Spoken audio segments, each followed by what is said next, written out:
Hi there, hold your water for 10 minutes and I'll give you the lowdown on why the Blackmagic Pocket Cinema Camera 4K is already a bit of a legend and why after 18 months of use I'm ready to call it out. Is it the fluffy Mogwai you've always wanted, or is it a full-on camera gremlin? Tie a knot in that royal hose as I spout on the improvements made in firmware, run down my go-to setups, take a peep at image quality, elucidate on its low-light performance and give you some know-how about me workflow. Word. Roll the montage.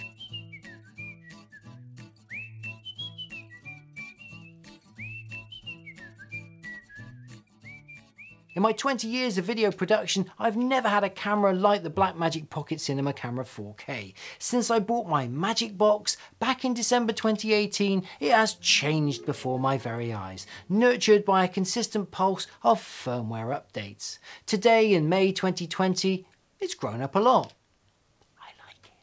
I think it's fair to say that the Pocket 4K has two parents, its manufacturers as well as its owners, whose commitment and, dare I say it, love for this camera is like no other. Hand on heart, I can say that the maturity of this camera brings real joy to filmmakers. And if not all filmmakers, just me. Okay, enough gushing, let's get down to brass tacks and zero in on the good, the bad, and the fugly.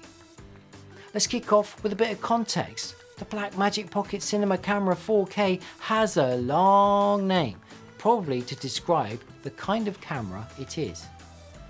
It's a cinema camera. And relative to other cinema cameras, it's pocket size. Like all good cinema cameras, it has a wealth of professional video features, which we'll get into later.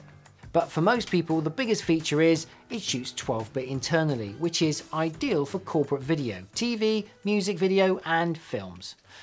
Now, this really isn't a vlogging camera, so anyone chiming on about flippy screens, my blaster is pointed at you under the table.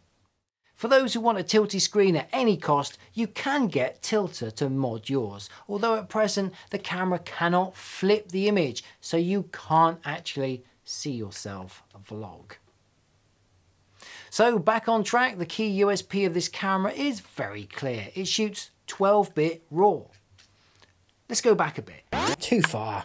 Because what's so special about the Pocket 4K are the firmware updates and support which make it still very relevant in 2020. Rewind.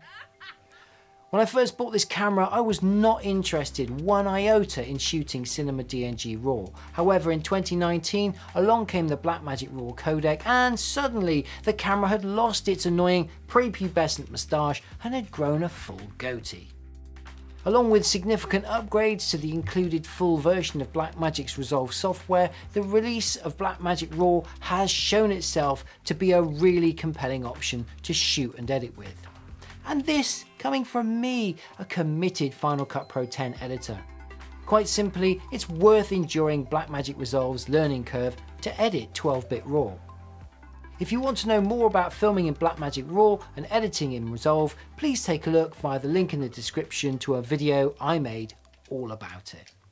Besides adding Blackmagic RAW, the Pocket 4K has had notable improvements made to its battery life.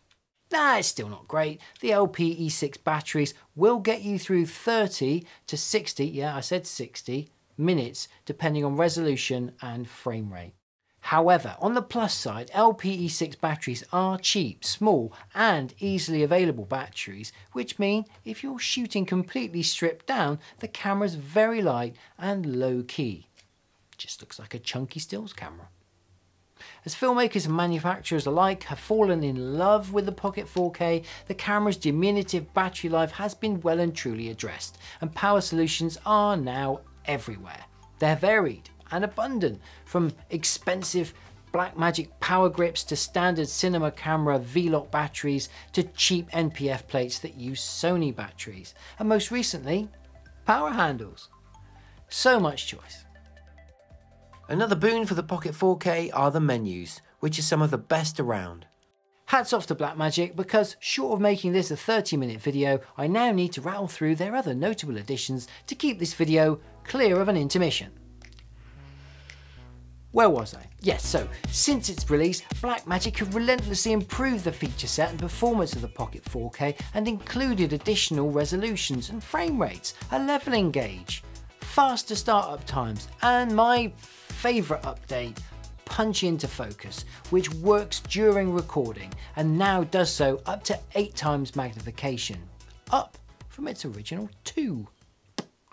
As a long-time GH5 and S1 user which has no magnification during record mode, I find the Pocket 4K really good fun to use out of my lineup of cameras for its plethora of video-centric features.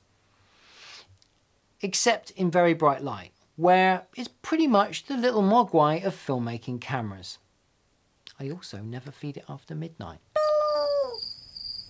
So what are the Pocket 4K's features I love so much? Well, false colour, shutter angle, histogram, recording to external SSDs, letterbox modes and professional audio, as well as that all-important punch into focus, all of which help keep me calm and focused when I'm filming. So what's the Pocket 4K like to film with? Well, in a word, simple, mostly. I'll kick off by saying that in bright conditions, you will need to rig up a monitor. The number of times I've put my eye down to the 5-inch screen, strangely hoping for a viewfinder and just greased up that big screen is simply not funny. Except if you're watching me, of course. Now, in terms of frame rates, the Pocket 4K shoots the full width of the 4/3 sensor up to 60 frames a second, and in crop mode 75 frames a second at 2.8K, as well as 120 frames a second in HD. The 4K is excellent. My advice for best results, always shoot 4K and shoot up to 60 frames a second. And if you need to slow things down further, use DaVinci Resolve. The retiming controls in that are basically the magic. So until about July last year, I only used the LPE6 batteries. I didn't use the Pocket 4K for long form recording, at least not as my primary camera. However, since about July last year, I've been running from mains or MPF power plate, and I'm totally confident to use the Pocket as my primary camera. I filmed several long form seminars without issue, and I'd now consider it to be perfectly reliable as an A-cam. On the subject of long form recording, and for all my client work, I capture externally to Samsung T5 drives, which have worked perfectly. For everything else, I capture internally in HD, in ProRes Proxy or LT, and for that I use Samsung SD-XC U3 cards. They even capture 4K clips up to about 12 minutes in length at standard 25p. So my Pocket 4K basically lives in its small rig cage. I just don't see any point in not protecting my camera investment at this fundamental level. And with only 2 mounting points on the camera itself, a cage is a must-have item. If I'm out to run and gun, bagging quick shots, I'm happy just to use LPE6 batteries. However, if I know I'm going to shoot anything longer form, I always use the MPF power plate. If it's anything like Sunny, you also need a monitor, and I'll get to that in a minute. Handheld, I like to use a top and side handle along with a neck strap to add points of contact and widen the roll axis to keep things nice and level. Added to this, as the Pocket 4K has no inbuilt stabilisation, I typically opt for a stabilised lens, either the Lumix 12-35 Mark II or the Sigma 17-50 with a speed booster, although the latter does display a tiny vignette at the wide end. If I'm at a trade show or doing a lot of talking heads on the go, then I use this little rig. It's pretty basic stuff. It's solid and does the job, and links to all of the kit there is in the description below. Now you can pay more, but you know what? Nobody cares. And there lieth the lesson for filmmakers. It's about your attitude and the results that count. Now, I'm not just chatting stuff or saying you shouldn't spend more money, but sometimes those things just don't get you any further down the line. And to prove it, here's award-winning filmmaker Shane Meadows using a couple of old Blackmagic cameras on a mobility scooter. It makes you think, doesn't it? It's like they put a camera right there in my head and that camera's still working, watching me. How'd you handle that? So what's the image like? In a word, faithful. Just set the tint and grade it. Compared to the S1, I think the Blackmagic image is a bit more film-like. It's sort of smoother. The S1's codec just kind of makes it look more contrasty and crunchy. And I just like the way it softens very slightly skin and just gives me something which I feel is a reflection. It's not like some image that's been made of pixels. I just feel like I'm looking at something really real. Okay, on we go. So, it's pretty easy to make nice images with the Blackmagic camera. It's a camera.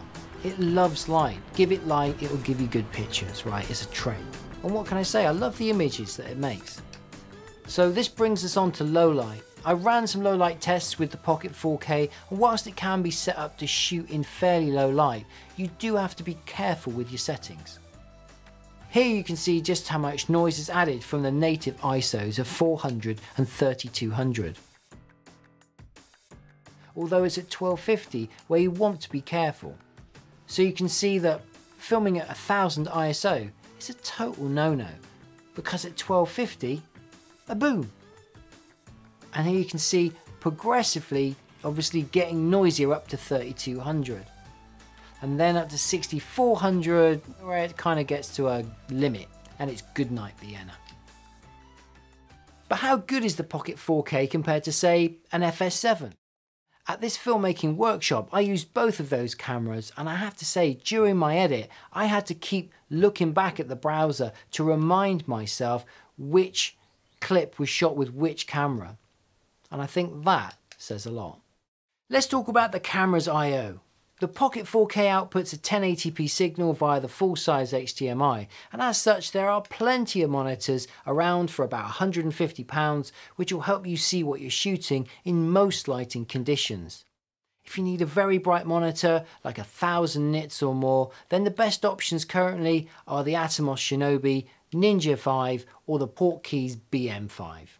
As for other connections, the Pocket is replete with a 3.5mm audio input, USB-C port for external video, power plug, headphone socket and mini XLR, which should all be a resounding win for the camera. However, the placement along with the rubber doors is a bit of an inelegant solution, even for these kitten ticklers. Build quality wise, the Pocket feels as robust as a child's lunchbox. However, in reality, it's still a professional video camera for grown-ups. It's solid enough, it's lightweight, and despite the I/O layout, I still like the body design and I like it for handheld use. Now, I've just been told that if I don't mention audio, I will probably get a poke. So I can tell you that the Pocket 4K has decent preamps which record a very low noise floor, which basically means whilst the audio is set at 100%, it may sound a little quiet. However, when you boost these levels in post, you will only be boosting the dialogue and not any room noise. When all is said and done, the Pocket 4K is basically unrivaled. On balance between its cost and specifications, despite any minor gremlins that we know of, the camera's basically a little fluffy Mogwai. It's a devil. And it's always better the devil you know. And of course, we've got the confidence that Blackmagic support this camera and third-party manufacturers' new add-ons make this camera better. So I, for one, am very happy to own this camera and get a lot of pleasure from using it. Anyway, I hope you've enjoyed this Pocket 4K video. I'd love to see what you've shot with yours. Please leave any links and comments down below. I'll be sure to check them out and get back to you. I'm Adam Loretz from the Filmmakers Workshop. Thanks for watching.